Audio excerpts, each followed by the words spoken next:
Hey guys, and welcome to the Working Money channel. So we got the crypto market here right now. Bitcoin trading just under 8,000, back at 79.88, just up 0.03%. Ethereum trading at 172.50, down 0.93%, and XRP right now trading at 0.289 cents, so almost 29 cents, down 2.45%. The entire crypto market cap is trading at about 216.9 billion, and BTC dominance is still creeping. Well, I mean, it's creeping up a little bit, but ultimately it is down at 66.3%.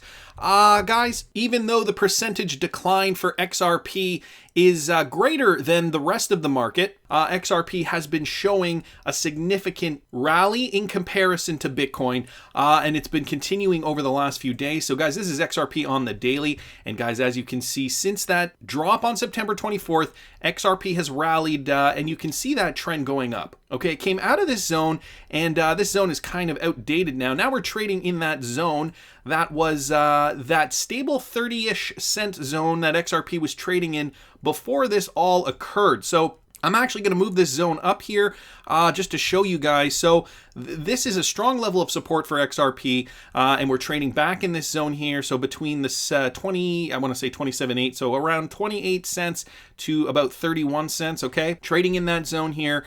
So what does this mean? This is a good sign because, as you know, the entire crypto market crashed on this day here. There was a huge correction. Everything went down. XRP was trading at a low of 22 cents, but it quickly climbed out of that, whereas we can't really say the same for Bitcoin. Right? Bitcoin came down here, was trading in that $8,000 mark, vacillating a little bit, tried to make its way up here, but is now still trading down around here, just hugging that $8,000 mark. A lot of people are a little worried about Bitcoin, wondering if it will go much lower than this. Well, anything's possible, folks. This is crypto. Ultimately, though, not much movement in the market. It is Sunday today. Sometimes we see market movement on the weekend, but right now, status quo, business as usual. This from the XRP Arcade. So XRP, this was added from a few days ago. XRP added on SafePal Wallet. So the SafePal Wallet is a cryptocurrency hard wallet that aims to provide secure, simple, and enjoyable crypto management solutions for the masses. It is also the first hardware wallet brand invested by BINANCE, one of the biggest exchanges worldwide. SafePal has now supported more than 1,500 cryptocurrencies, including BTC, Ethereum, Litecoin, and BNB. SafePal S1 is its first flagship hard wallet, so adopts multiple layers of security schemes and intuitive user interfaces, enabling users to store, transfer, and trade coins in the wallet in the easiest way. So this tweet out from SafePal Wallet, XRP Arcade, posted this back on October 16th when this news just came out. Just getting around to this now, guys. If you do not have a cryptocurrency wallet, I suggest you get one, especially now. Prices are depressed. Once that market moves, it will move fast, and you will not believe the activity that will be going on in the space when that happens.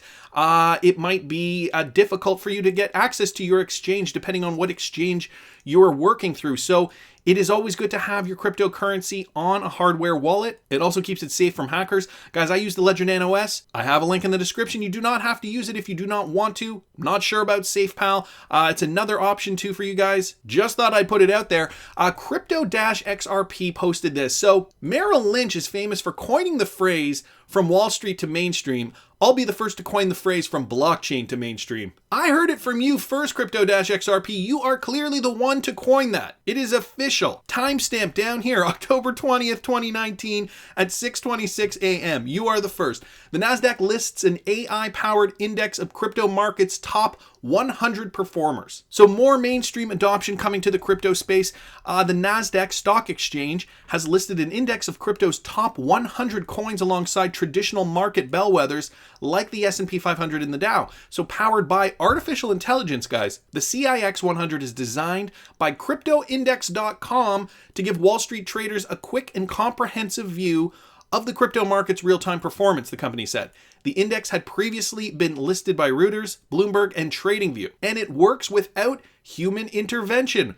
Robots are here. According to the CryptoIndex.com, the index's Zorax algorithm, Zorax, trawls through data from over 1,800 tokens to develop a live account of the marketplace free of inflated offerings. We make sure our index includes only coins that have no fake volume, so that's good to know, have no manipulation that comes from scrupulous companies. Crypto Index project manager Kirill Marchenko told CoinDesk. The CIX 100 does so with layers of neutral networks, benchmarks, and other features, Marchenko said. Coins must also remain among the top 200 by market cap for at least 3 months to be considered by the AI. So another tool for institutional investors to be able to get into crypto. We know we've seen a lackluster performance since back launched last month. We haven't really seen them come into the space. I still believe that it is still, it's an emerging market, guys. Baby steps, right? The regulations aren't there. I still feel like big investors, the types that will invest in blue chips, Wall Street types, they are not getting into cryptocurrency until they are 100% sure that they will not get slapped on the wrist with fines. Because you got to remember, guys, these guys trade with hundreds of thousands, if not millions of dollars. And so they don't want to get sent to jail. They're rich people. They don't want to be lumped in with the likes of those crypto anarchists, with the likes of those types of people who have been sent to jail, because we know people who were into crypto back in 2011, 2012, people like Charlie Shrem was sent to jail for a little while, and there are a few others as well. These Wall Street guys do not want to associate themselves with that, so they want to make sure everything is 110% clear before they invest. Anyway, interesting news here from the Nasdaq. Thanks so much, Crypto-XRP. And yes, I heard it from you first. This is your term. You coined this. I also saw this from Justine Garlinghouse on Twitter. So at JussieC123, this has been my bet for Swell. So this is her prediction. An announcement about bridging the new CBDC in India. I definitely think with MoneyGram CEO connection and Ripple already having India tied up, that this is the first biggie. So we know from 2018, Ashish Birla mentioning that Ripple had already 50% of India locked up. Okay, and that was more than a year ago now. That was July 2018, if my memory serves me correctly. So it gets you thinking, more than a year later, how much more progress have they made in India? Well, first, let's talk about this UPI. So makers of India's UPI app is bringing Ripple technology to India. Guys, this article was from 2 years ago, July 2017, essentially talking about this technology that Ripple was bringing to India, UPI. I will link this in the description, but essentially, we all know what Ripple does. Essentially, they were just introducing it to India at this time. So this is an older article, but the point I'm trying to make here is that big things are happening to India's monetary system in the background, and we're just not hearing it.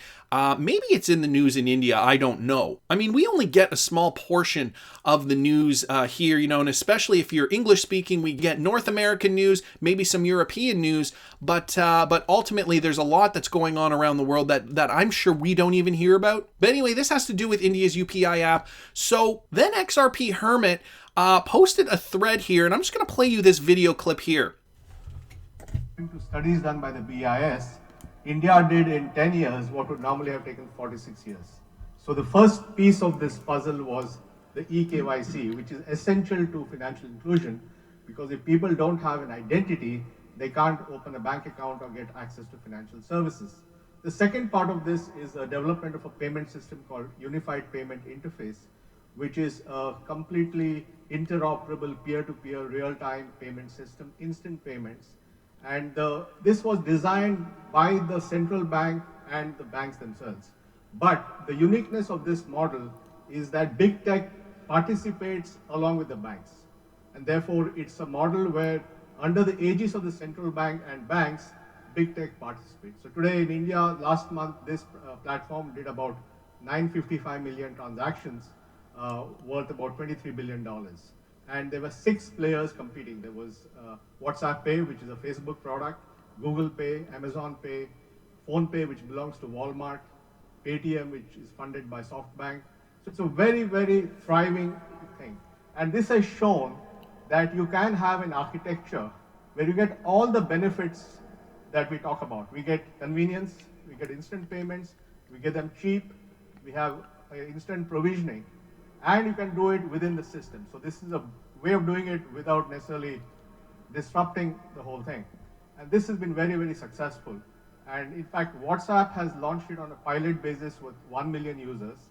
And they made it as simple as sending a message. I mean, it's a brilliant implementation. And they're now in negotiations to let all the WhatsApp users in India use this platform, and there are 400 billion of them. So I think what India has shown is that all the benefits that we're talking about, convenience, ease of use, low cost, and financial inclusion, can be done in the existing system very well.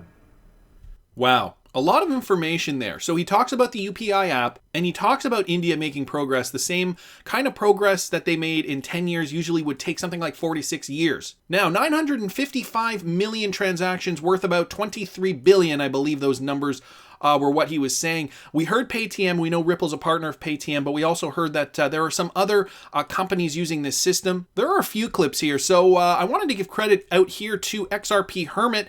That's at XRP Marmite on Twitter for linking a bunch of these clips. And this was from an annual meeting, the IMF obviously present here. And this was from 2019. So he links a bunch of these clips. And, it just goes to show you that by partnering with Ripple, we're going to see, well, a few things. Firstly, the unbanked in India are going to be banked. And this guy, in one of these other clips, I'm not going to play them all for you, but in one of these other clips, he was talking about essentially generating 1.2 billion user IDs for every citizen in the country so that they can essentially participate in the system. He also talks about the fact that the private sector has partnered, or rather participated, with the Central Bank of India. When he says big tech, the private sector, he's talking about Ripple there, because in that same breath, he talks about faster, cheaper transactions, more efficient. Okay, this is not Swift's API. This is not the Swift system. And even though he talks about Apple Pay and Amazon Pay and Google Pay and all these other potential competitors to, you may think of it as competition to Ripple. Guys, this isn't competition to Ripple. Ripple is the system that is going to make this all work. Ripple is the system that is making this interoperable for everybody around the globe. And so we're starting to see this in India. Thanks so much, XRP Marmite on Twitter, for posting this. And also thanks so much to Justine Garlinghouse for spurring us on to thinking about this. And the fact that, Swell is going to be happening in 2 weeks' time. Usually Ripple does break some big news at Swell. It has happened in the past.